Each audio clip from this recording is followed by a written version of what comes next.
Heimdall. Heimdall, Old Norse, Heimdall, is the Norse god of foresight, surveillance, order and foreknowledge. He is a son of Odin and Bloodhada, younger half-brother of Thor and Tyr, older half-brother of Baldur, and uncle of Magni, Modi, Forseti and Thrud.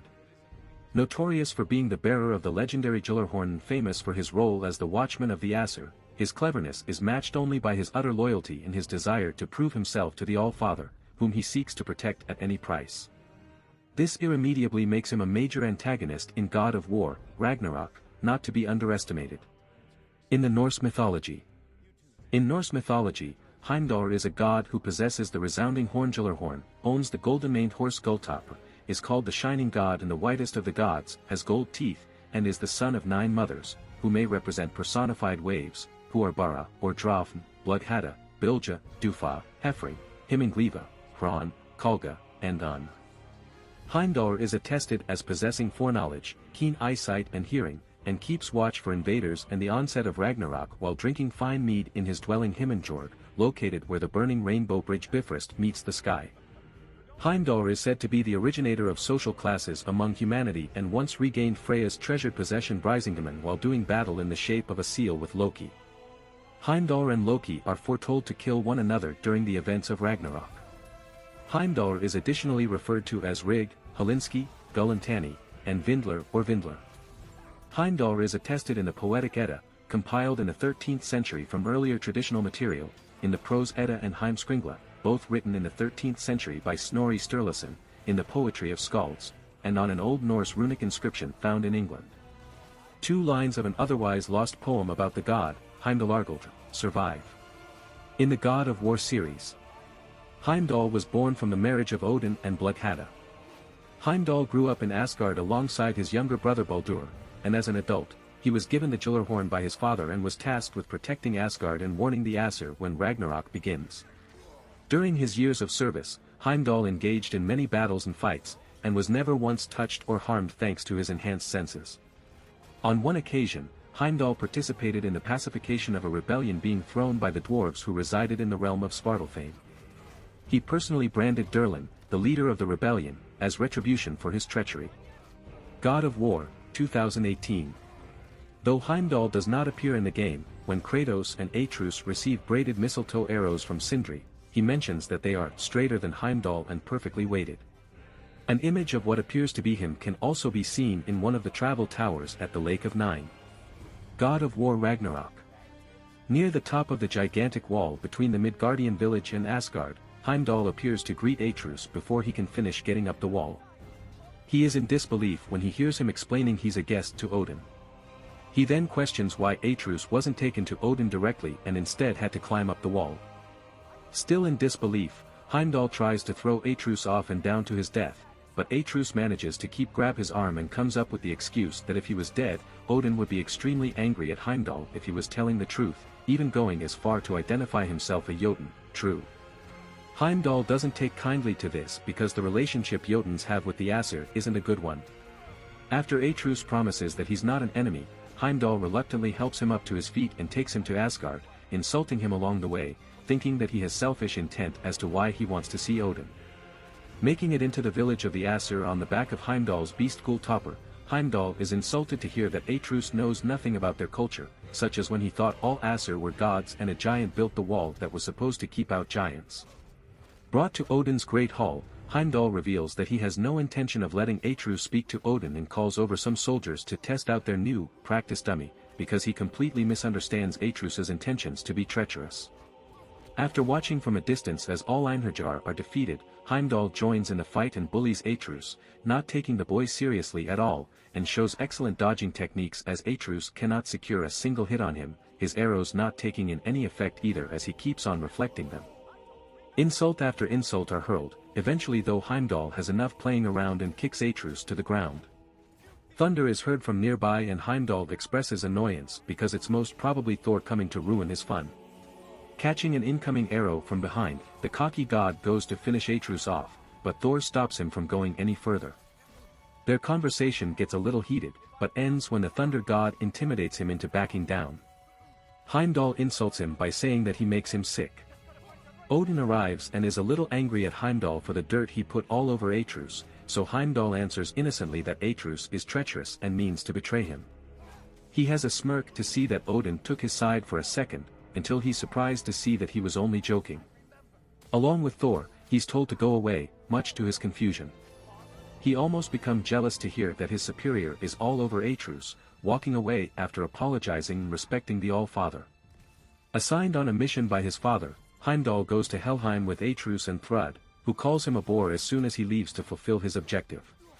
Seeing that Atreus freed Garm, a dangerous dog that was chained, Heimdall puts the blame all over him and explains that Garm creates holes between realms, that being the reason why the beast was locked up.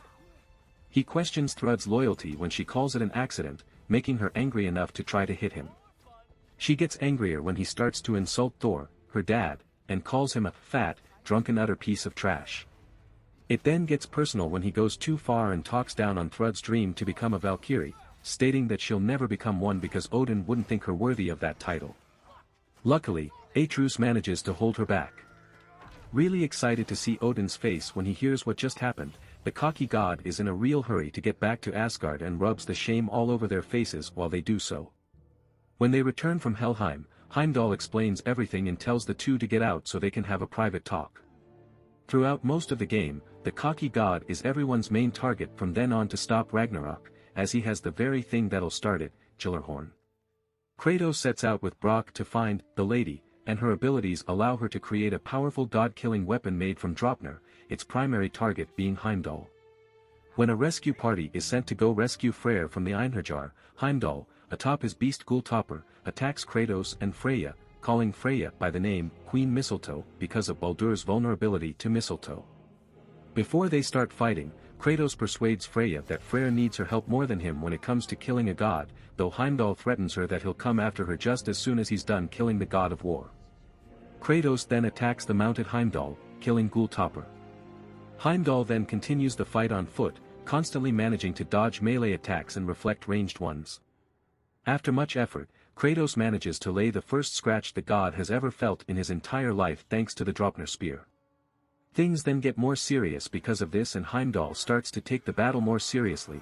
However, after that first successful blow, it becomes far easier to lower his health bar. When he's finally defeated, he just calls it luck. However, he soon learns what power Kratos truly has when he pins him to a wall and stabs him in the arm with his spear. Heimdall screams in absolute pain, which he has never felt before, and pleads for Kratos to stop. Obliging Kratos ceases his assault and tries to convince Heimdall to walk away. Having gotten a little used to the pain however, Heimdall then angrily yells at Kratos for sparing him because of pity, and he then gets the idea that Kratos is being merciful maybe because of Atreus.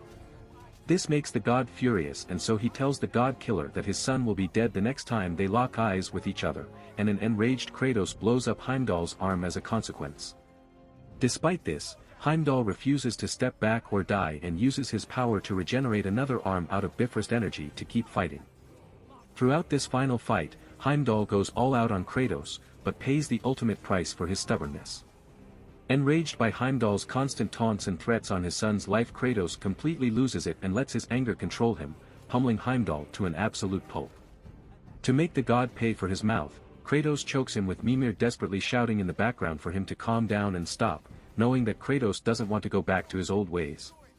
Sadly, Kratos doesn't listen. Even on the verge of death, as his life fades away, Heimdall continues to insult Kratos and uses his last breath to utter one final taunt, weakly calling Kratos a monster before expiring. Appearance.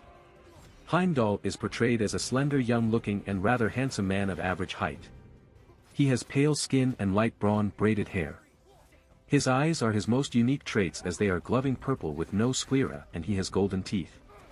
Clothing-wise, Heimdall wears long white tunic with black on upper part with golden decorations on edges and sleeves, black decorated bracers, a blue armored skirt held by thick brown belt, dark pants along with tall boots.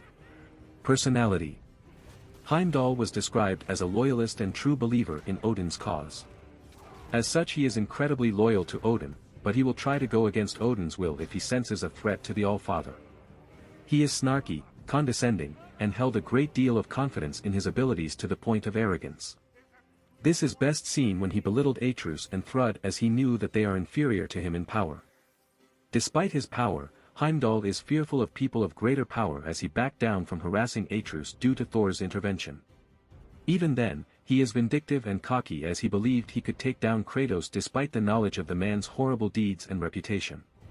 His vindictiveness and fragile ego ultimately lead to his demise, as he was infuriated with the idea that Kratos was looking down on him, continuing to fight to the death after Kratos offered to spare him.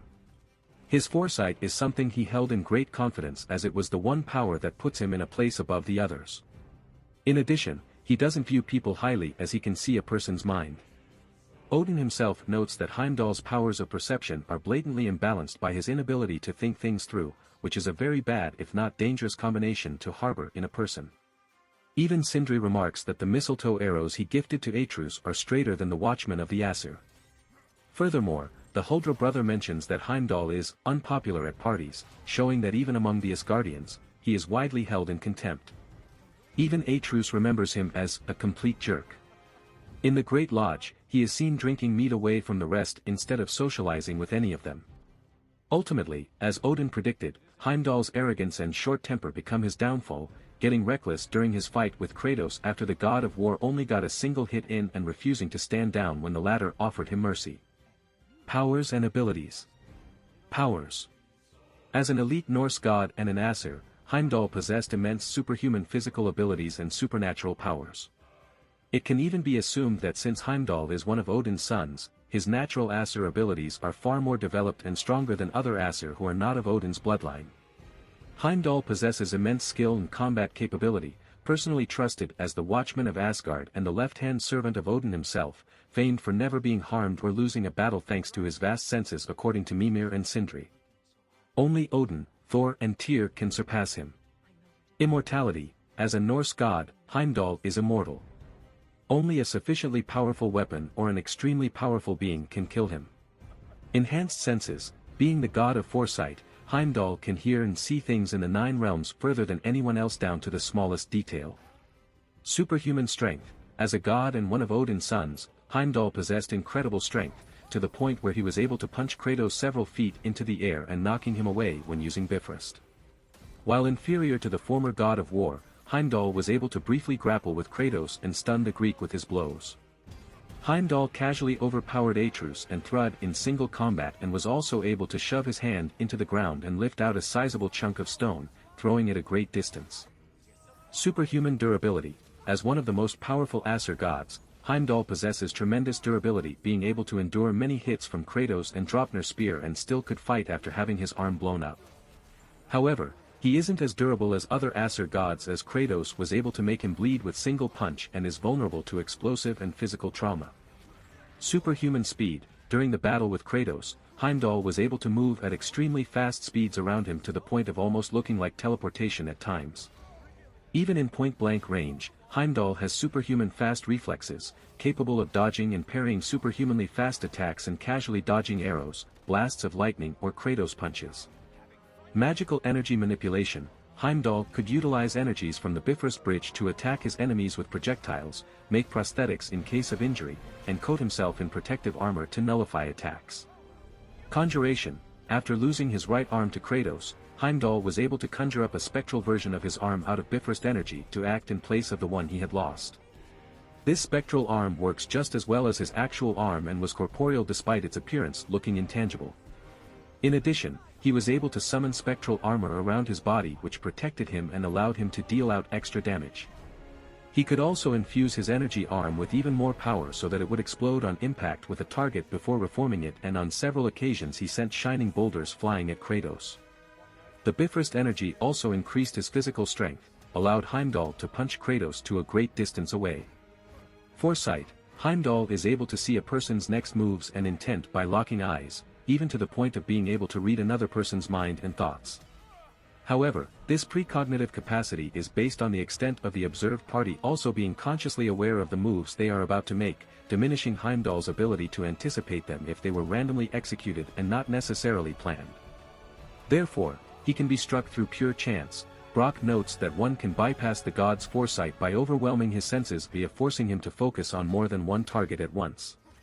Hence the Draupner spear, able to near infinitely multiply itself and having several of its copies thrown at the target's general location by the wielder from multiple trajectories. His own actual mind frame also affects this ability, as the more blows Kratos landed on him, the more this ability diminished. Chronokinesis. While fighting Kratos, Heimdall could slow down time to enhance his movements even further. While this doesn't affect him, it would affect Kratos to the point he was frozen in place for a few seconds.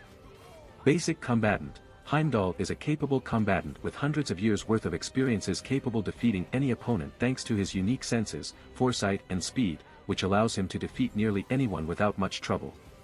He had easily beat Atreus and Thrud, casually playing and toying with them without even being serious due to them being incapable of hitting him.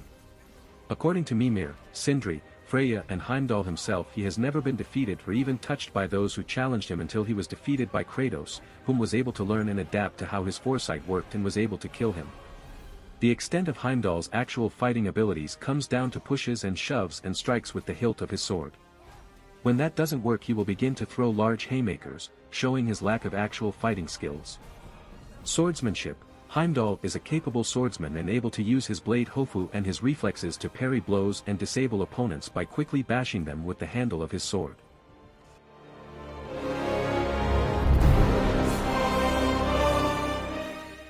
If you like this content, don't forget to like and subscribe. See you later, bye bye.